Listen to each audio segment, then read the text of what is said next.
long, long struggle of ancient times finally ended. The victor sacrificed the vanquished to the heavens. 4 bells tolled, 4 torches were lit. And the world continued for thousands of years.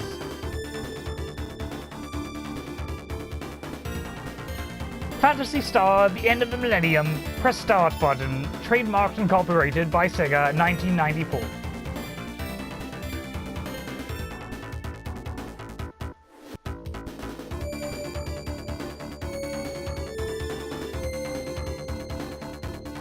The Algo solar system, somewhere in space. Once a brilliant civilization flourished here. The citizens devoted themselves to art and the sciences, and life was prosperous and good. Then a series of disasters struck. The system-wide management system, Mother Brain, was destroyed. So was the first planet, Parma. Over 90% of the system's population died, and the advanced technological culture was lost. Society declined, spiraling downward until at last only a few scattered groups even remembered there were once better times. 1,000 years passed. At last, civilization is once more on the rise across the Algo system. People are again turning to thoughts of an easier life. Old knowledge is being rediscovered. But just as things look brighter beyond a threshold long thought closed, a dark and very ancient evil stirs. And, okay.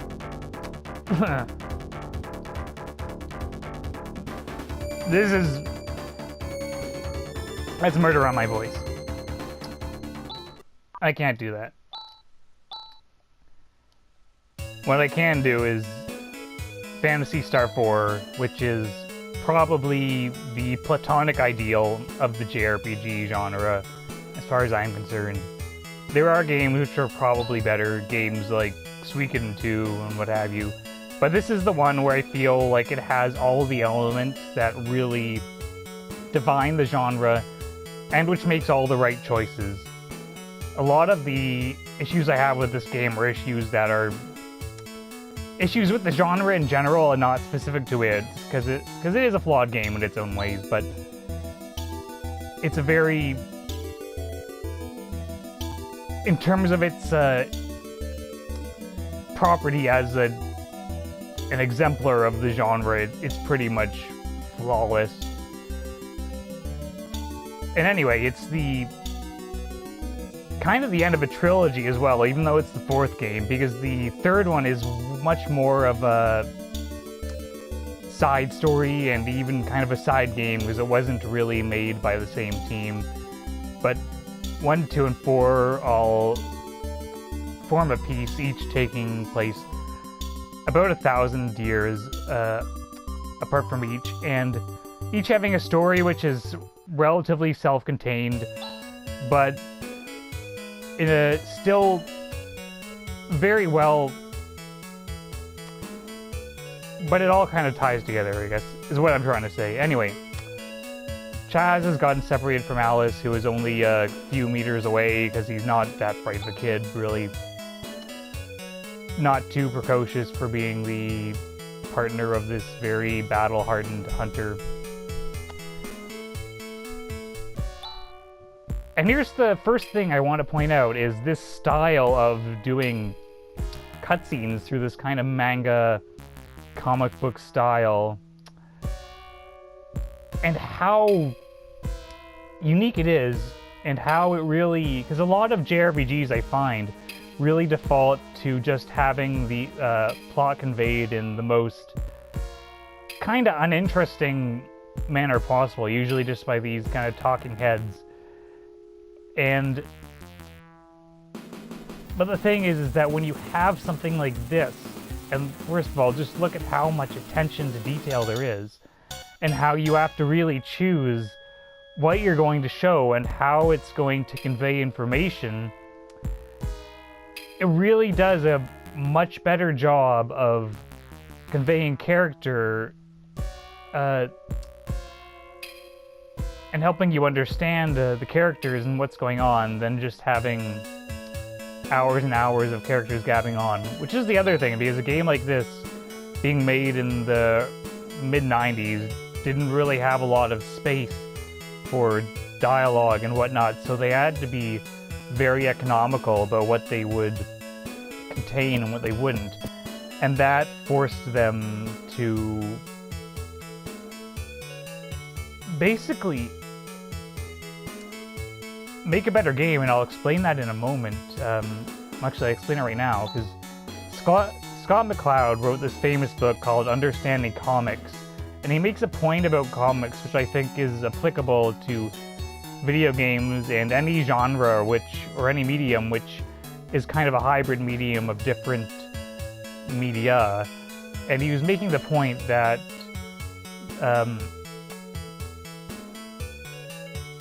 comics are made out of writing and visual art, so there's a common sense thought that if you just took great writing and great visual art and paired them together, that they would make a great comic.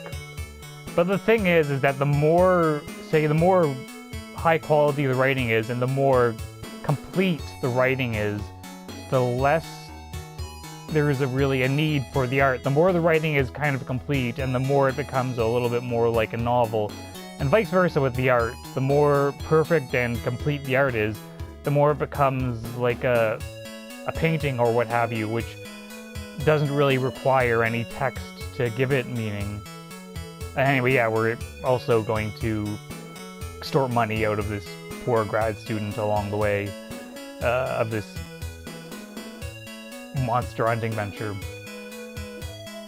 But anyway, the point being is that I think that also applies to, that's kind of spooky, that also applies to video games, and how if you over-rely on kind of video gamey stuff like cinematic cutscenes or just lots of talking without any player input, it kind of starts to feel not like a whole product anymore. It starts to feel like, again, like a visual novel or something like that, where it's really about the writing and the gameplay is just there as a sort of fig leaf for the writing. And even if the writing is good, for me, it creates an experience which is just kind of disjointed and makes me wish it would have rather just been, say, a novel rather than an actual game. So there's something to be said for having a degree of limitation, which I think developers are kind of picking up on with a lot of games these days, kind of downplaying it. It's not the cutscenes and whatnot, not that it's about getting rid of story, but it's about finding ways to tell story in a manner which is very video gamey. And like Dark Souls is a popular example. There's barely any chit-chat there, but the story and the world made a huge impression on people because it was so well integrated into the gameplay and what you were doing. One thing is just look at how zippy these battles are. I mean, this is very early in the game, so obviously they're just throwing trash mobs at us. This isn't like the older Phantasy Star games where they'd really lay into you from the get-go, but it's just, in general, the battles are very zippy, and that's a really good thing in a game that's going to be very combat-intensive like this. And we're already at our first boss, whose gimmick is that it just spits out more of those Xanapalgues, or however you pronounce them. And it won't actually do any attacks as long as there's room for it to spit out more of them. So as long as you keep those guys under control, you aren't in any risk of dying here. Which is actually funny in retrospect, because I think the first time I played this game, I got a game over on this very boss, which goes to show you something that... But anyway, yeah, just look at how well done those sprites are and how fun the animations are. It's just Ah, so well done.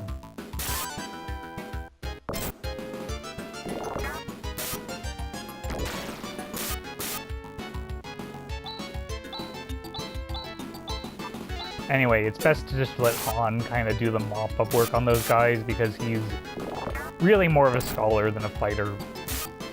He'll learn some interesting techniques, but in terms of his physical attacks, he's going to not be anything special.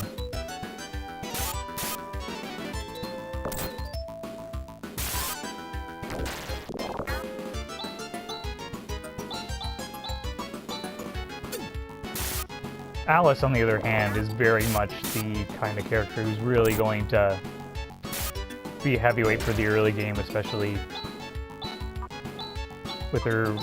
She's the only character until much later who can wield those boomerangs, and she just has kind of beefier stats than everyone else. Oh, almost everyone else.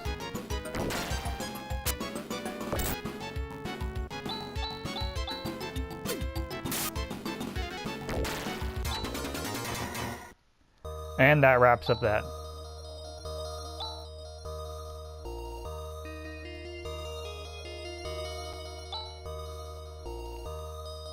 Yeah, it's kind of funny in retrospect that the principal took such an attitude of absolute denial about knowing anything about any possible way that the weird stuff happening in the basement could have been happening, even though he must have known that we were going to just walk all the way down here and see it with our own eyes. And it's funny, but it's also kind of true to life, because a lot of people do dumb stuff like that.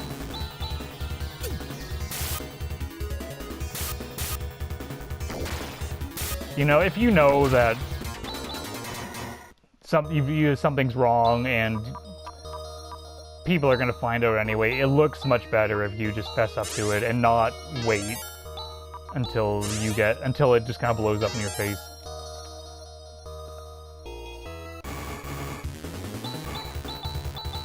You know what, I don't even have to do this mashing the attack, because this game has like this macro system where you can pre-program what your characters, like I just do this and they already have one set in for just all attack.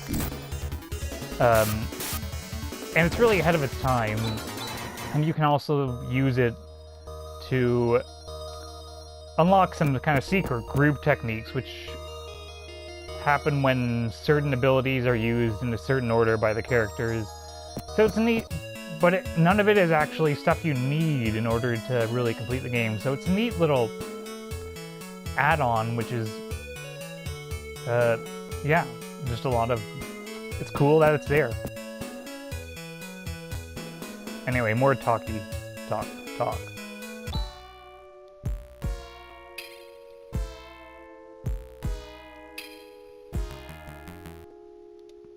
Yeah, there was definitely something sketchy there. And again, well, Alice is just such a great character. Yep, sixth most dangerous thing is keeping her out of the loop, so...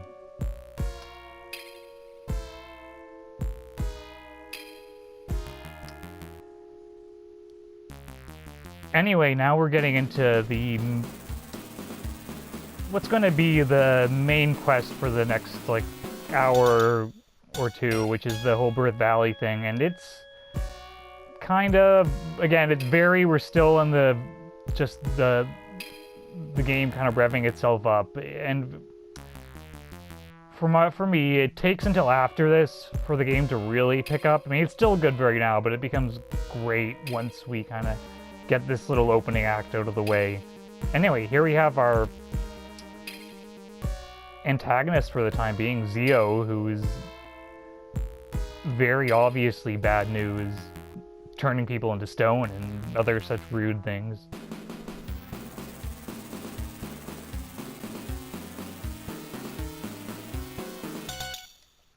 And he's also very obviously this kind of Bishonen guy, so you know he's up to no good. Again, just look at how much character is being conveyed by these little like manga comic book panels. And look at how much more money we're extorting out of this guy. And it gets added to your actual like funds. It's kind of... It doesn't reflect well on Alice at all, but it's kind of funny at the same time.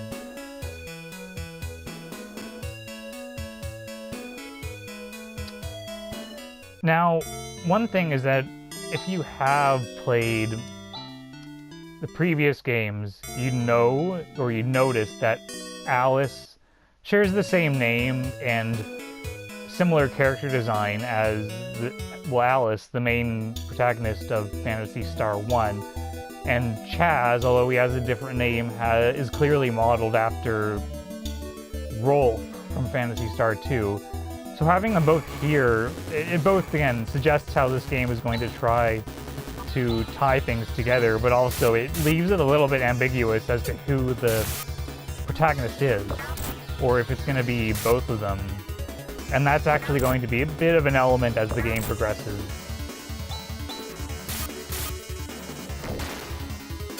And again, it just goes into... Like, I just love this approach to kind of franchise storytelling where you get to watch this world evolve and grow over time, and you see those little things pop up, like the kind of recurring motif, that's a bad way of putting it, but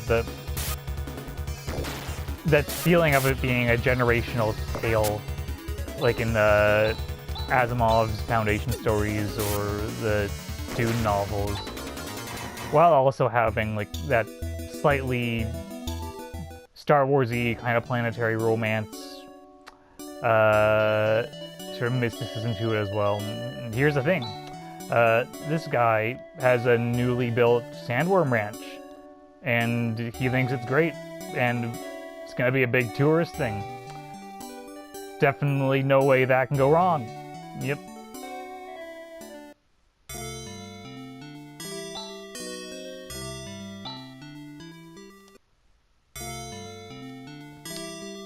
Well, I think that about covers it for this episode.